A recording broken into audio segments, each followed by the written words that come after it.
I'm Julene Jackson. And I'm Debbie Jansen.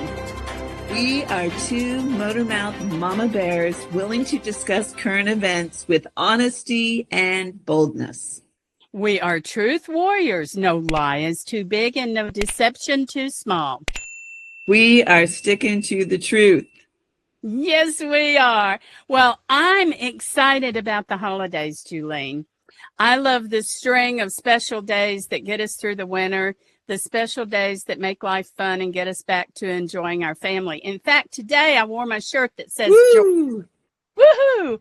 I love Christmas shirts. I love the whole holiday season.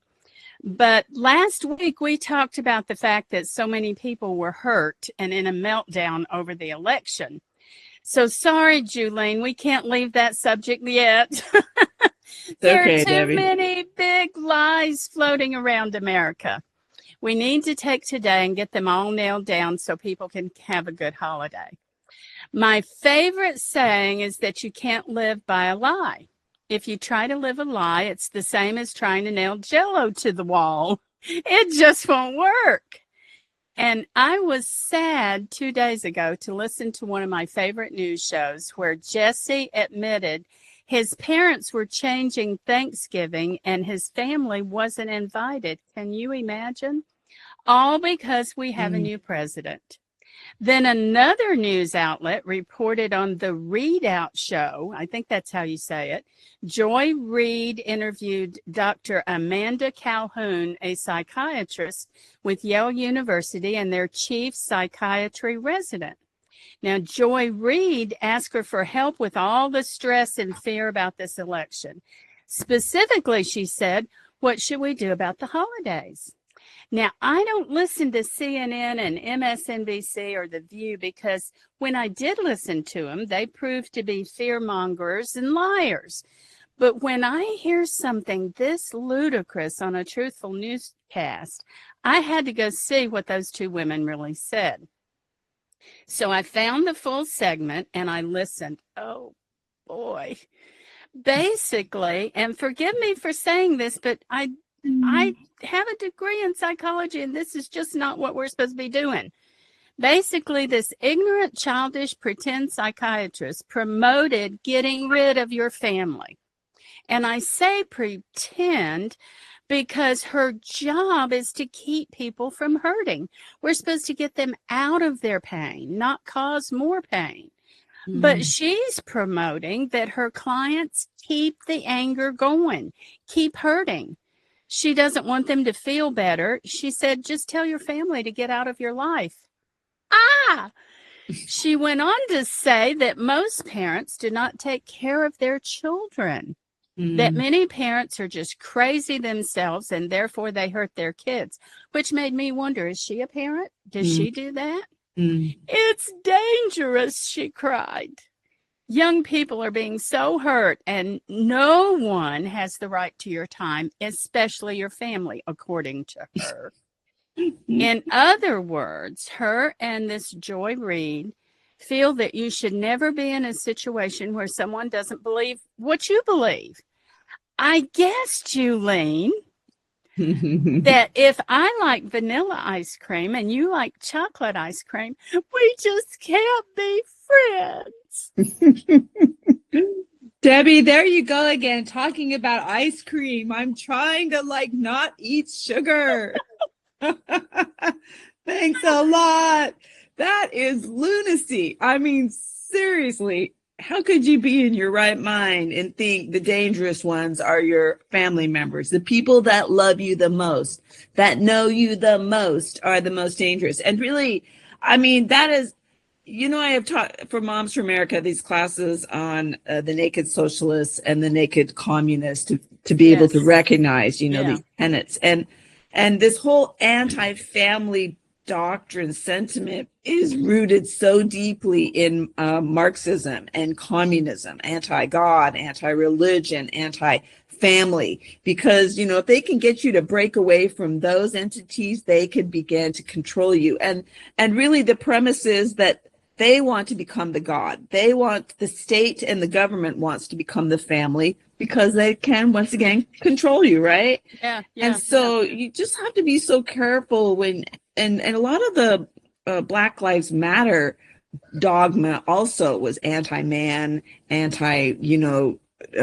traditional family of a man and a woman. And so you just have to be very careful when you hear that kind of terminology, because heaven forbid, Debbie, like the core unit that determines the strength of a society is the strength of the family. And it's really, don't you think that's what gives you stability, is knowing you have a husband and you have children and you have parents that, laid the foundation for you.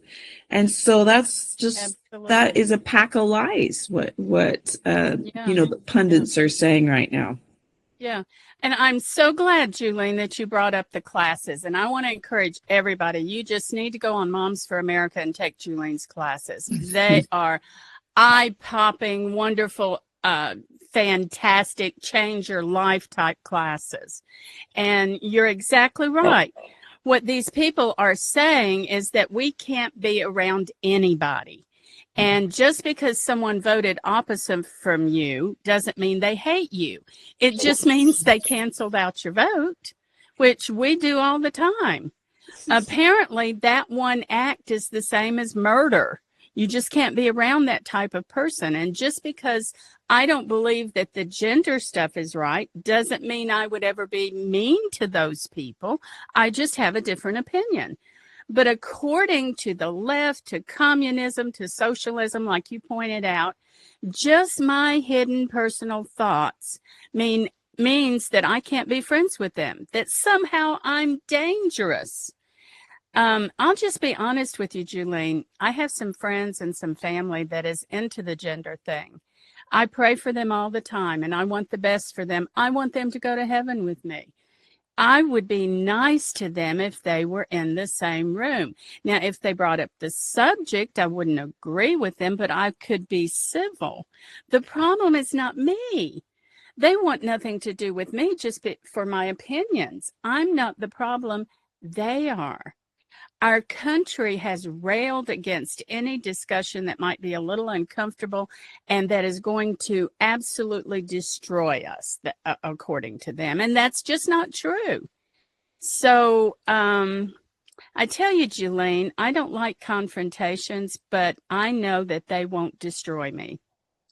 And I'm going to share a little personal issue with you right now. It's sad, but a few years ago, someone I loved caused me to face this issue. I was alone, and this person that I trusted walked into the house. I was chatty and nice, and this person had me sit down, and then this person exploded. That person spent 45 minutes berating me and everything that I am. The insults and the criticism was more than just a disagreement. It felt dangerous. Excuse me, I was sure that at any moment it was going to escalate to a physical fight. I don't know how I did it, but I just sat still in my chair and I looked forward and I prayed my way through it and I kept my cool. Now, later, I fell apart while I was explaining to Ron and my family what happened. I asked them over and over, is this person right? Am I that way? Am I that kind of person? And they all said no. But still, it took a lot of prayer and a long time for me to talk to them again. But here's my point. I did talk to that person again. And just on a trip that we took recently, I went out to eat with the family that I loved, and that person was included. Going through that kind of situation is horrible, but you can survive and you can find compassion, and your life will go on. Just because someone has a meltdown or doesn't like you doesn't mean that you have to crawl in a hole and die. And that's what's wrong with all of this. It's psychologically wrong. They are promoting that you continue the pain. It is a lie to think that a confrontation or a disagreement or even a difference in who is going to be president should cause us to lose the very people we need, their support. now or maybe in a time of great need. When we lose family members and shove them out of our lives, we lose something wonderful, don't we, Julene? Oh, my word. My family are my dearest friends, Debbie. They are my go-tos. They are my confidants. So, look, if the evil one's plan is to destroy us, right? If he can get us to be estranged from the very unit that gives us, strength, then he's putting us in a position of weakness, right? Because my family provides stability for me. And just this very weekend, my two little daughters, my 24-year-old daughter and my 17-year-old daughter, are going up to New York City. So we live in a suburb of Washington, D.C. And their dearest little cousin, he is Evan, he's 22, has lived on the West Coast. He just moved to New York City. Are you following this? So the girls are going up to New York City for a birthday weekend and want to see their cousin Evan. Now, Evan is gay, and his sister, who is 23. So these kids grew up together, sleepovers, parties, holidays, trips, everything. Evan has stayed in our house so many times. Well, the girls were told by his sister, who's also visiting him this weekend in New York City, that he doesn't want to see the girls because he knows how my daughter voted, and he doesn't want to have anything to do with her. And in fact, his sister, their cousin, told my daughters that he doesn't want to see, he's not doing the holidays with his parents either because he knows how they voted. And so, that kind of stings, right? Ouch, that hurts. And but the interesting thing about that is that his sister, their other cousin, she is not going through such a good time right now. She's experiencing depression, and she asked my daughter, because she knows my daughter works in our temple in our church, and she said, "Would you please put my name on your church's prayer roll?" And my daughter told Samantha, she said, "Sam, I've been doing that for a long time." And then my daughter said, Sam's eyes started to well up with tears. Wow. And so, I think sometimes we got to do everything we can to preserve the relationship. So the one cousin doesn't want to see the girls right now. But the other cousin, even though that other cousin voted for, Harris, the opposite person of what my daughter, she is in the, she's in a softer place.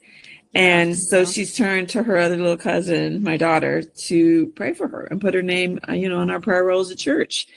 And so I just think that where much is given, much is required. And, God has asked us to pray for those that, persecute us or curse us or feel like they're our enemies.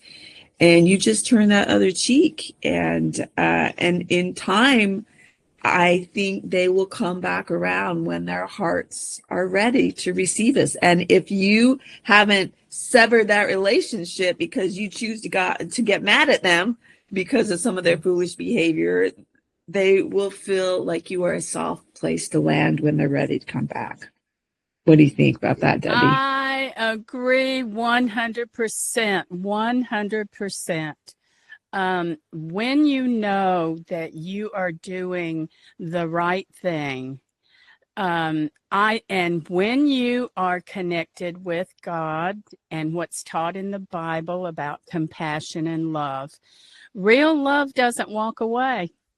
Yeah. Real love doesn't say, I'm done with you. Now, there are some people that are so toxic that if they continue to hurt you over and over and over again, sure, you do need to put some distance at some point so that you don't continually keep getting hurt, because I don't believe that God wants us to be abused.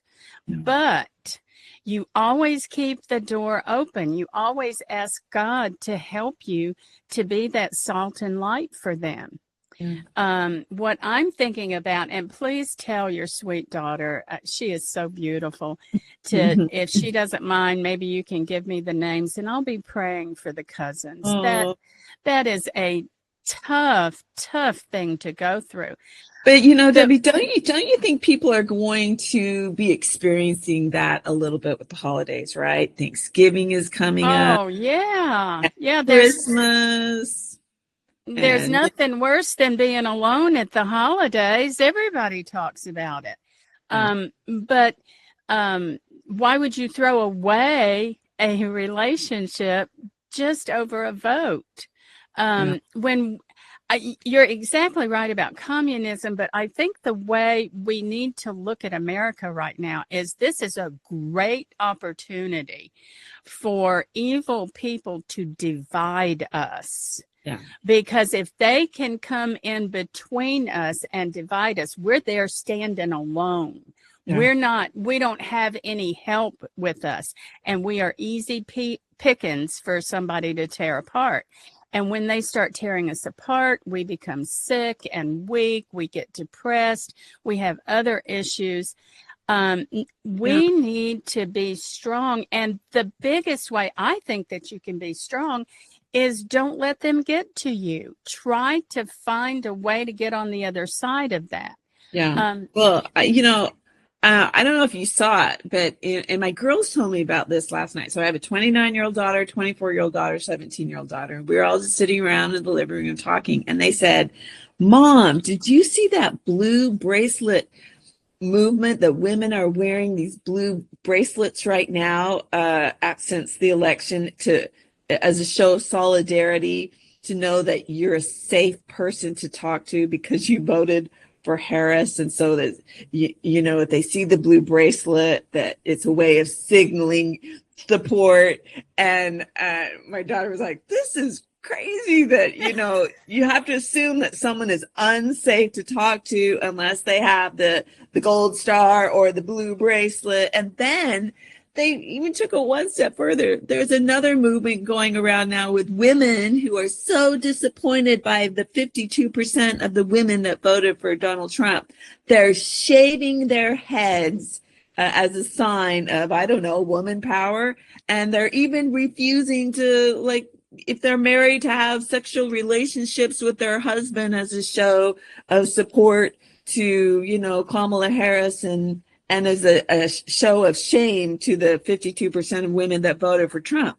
And I just am like, this division that we're experiencing by some, not everyone, is by the hurting, is really a strategy of Satan. This is always what I've taught my kids. And we have to learn to recognize it and not play the game and fall into the trap. Isn't that oh, wild? oh my goodness. I'm not laughing at people. I am laughing at the causes and the response. Yeah. The response always drives me crazy because a lot of times there's just uh, silliness or I'm not catching the word because I can't get over what you just said. Oh. Let me explain though. You said the first thing that came to mind was when you said these women think that shaving their heads might give them power or make them look powerful.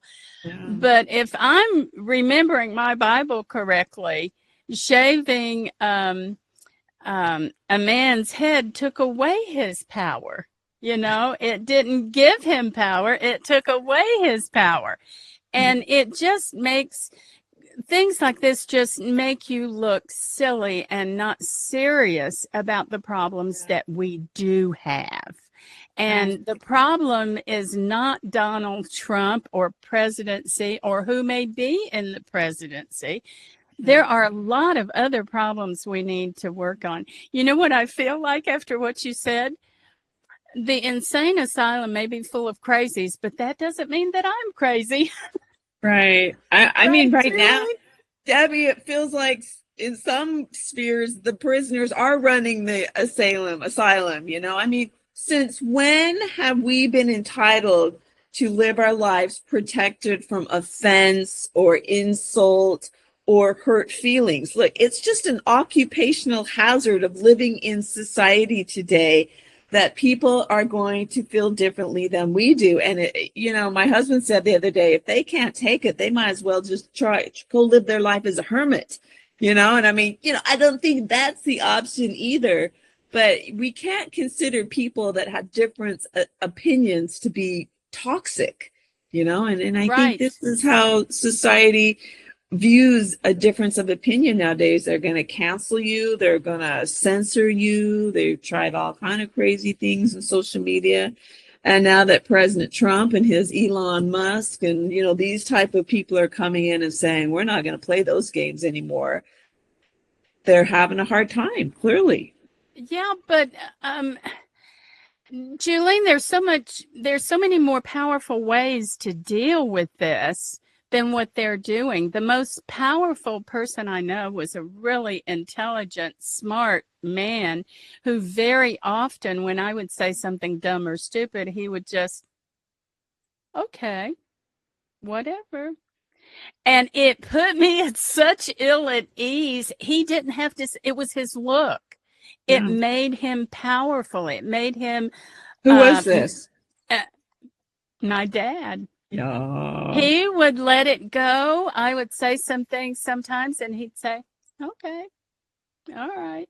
Yeah. And it was like, oh, what did I miss? What did I say? I was instantly looking inside of me for a different answer. And he would just grin and walk away. And I was chasing him. Yeah. Wait, you didn't like that. It's okay, darling.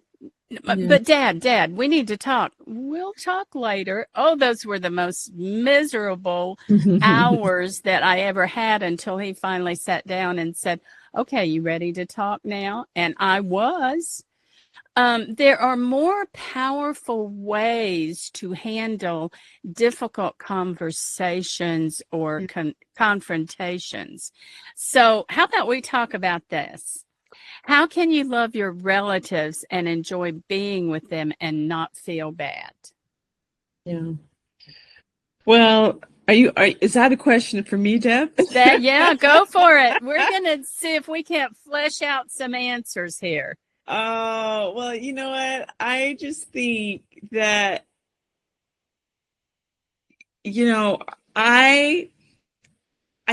as we get ready now, right, we're going to show up to grandma's house. I've got my assignments. I'm supposed to bring the ham. I'm supposed to bring the mashed potatoes and gravy. But half of my family voted differently than I did on my husband's side, to be honest with you. And so I'm like, wow, I wonder if they're even going to show up, right? I'm showing up. So I think what we can most obviously do is show up, all right?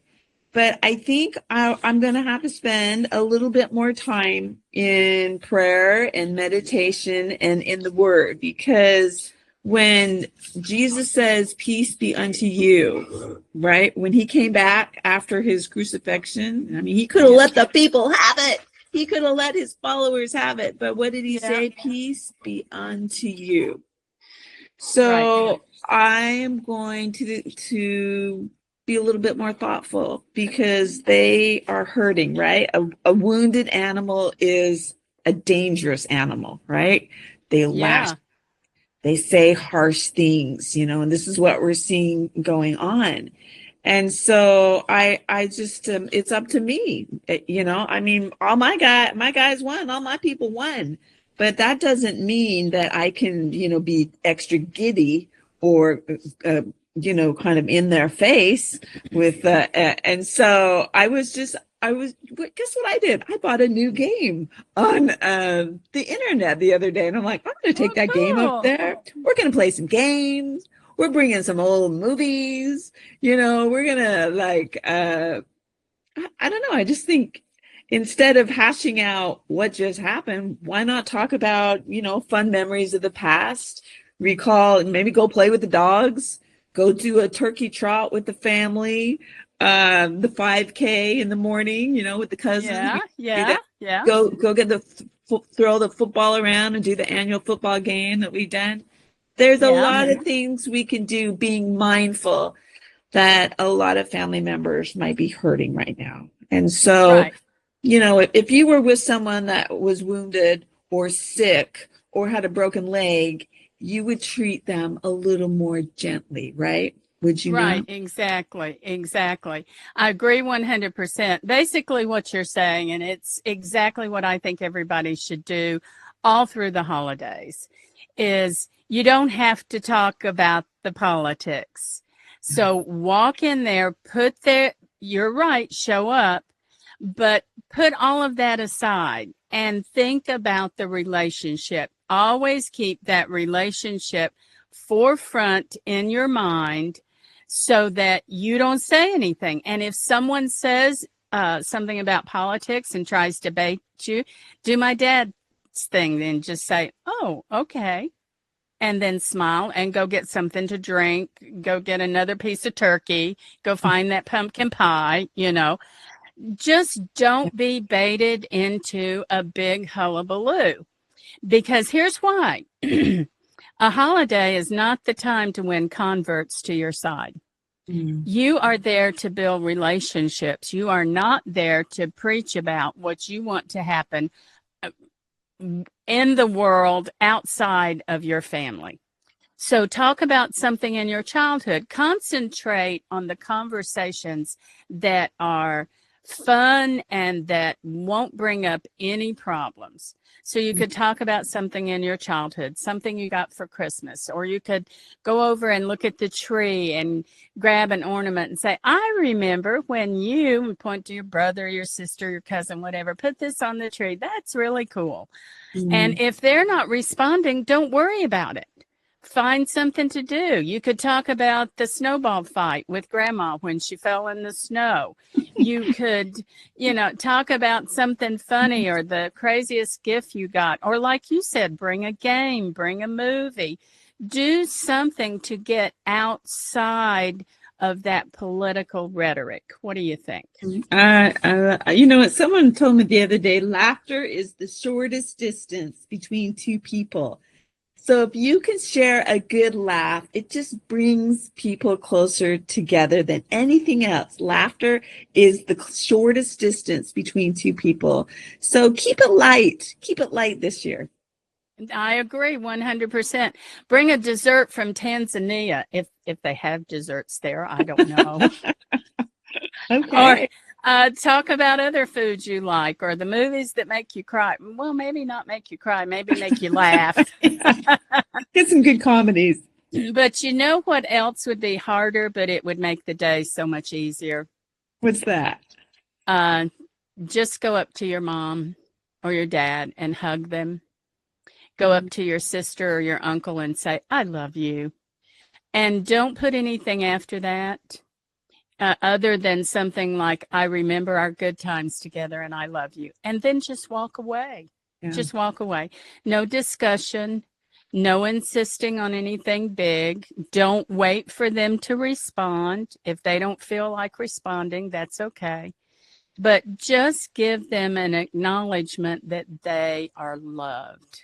What do you Yeah. think? Um, that is so beautiful. I mean, look, contention is a choice, but so is peace. You know, you can choose to go into this holiday gently and peacefully, and so I think that's what I'm going to try. That's going to be my strategy. Well, good. Is that your tip for today, or do You you know have what? something else? I think it is, blessed are the peacemakers, Jesus said. And so, when you proceed gently with people, when you know that we have some wounded animals, they are hurting, they're lashing out, they're saying hurtful things, but they don't feel good right now. And so, to remember, especially with the people we love, these are our family members. We got a lot of mortal roads to walk with them. And so, we want to link arms and just gently walk each other through the hard times, the highs, the lows, And someone that I know said recently, Jolene, we should try and leave flowers in our wake wherever we go. So we're heading into the holidays. Let's try and leave poinsettias in our wake, figuratively. Maybe we might want to go to Costco and get, some poinsettias. But just go gently and make everything a little bit better. Beautify where you are, assuming that there might be some people really struggling right now. So proceed accordingly. Be a little softer, be a little gentler, be a little kinder. Let's be peacemakers. I love it. I love it. And it goes right along with my tip. My tip is that you go for the good feeling, that you go for the greatest feeling that you could possibly have. And I know you can get that good feeling because I've lived it. And the feeling comes when you have overcome your anger with love. Don't waste your life hurting and being angry. Just stop it. Love those around you and pray for them. And eventually God will take over. Mm. Thank you for being with us today. Subscribe to this podcast and join us again when we discuss fresh topics. You can ask a question or request that we dig into a specific topic by writing Debbie at debbiejansen.com. And if you're discouraged, pick up a copy of my book, Praying for America and the Army of God, 4 Minutes of Faith. This is Debbie Jansen, and I'm sticking to the truth. And I'm Jolene Jackson. We hope you're sticking to the truth. We will see you next time. Have a great day. Bye. Bye-bye.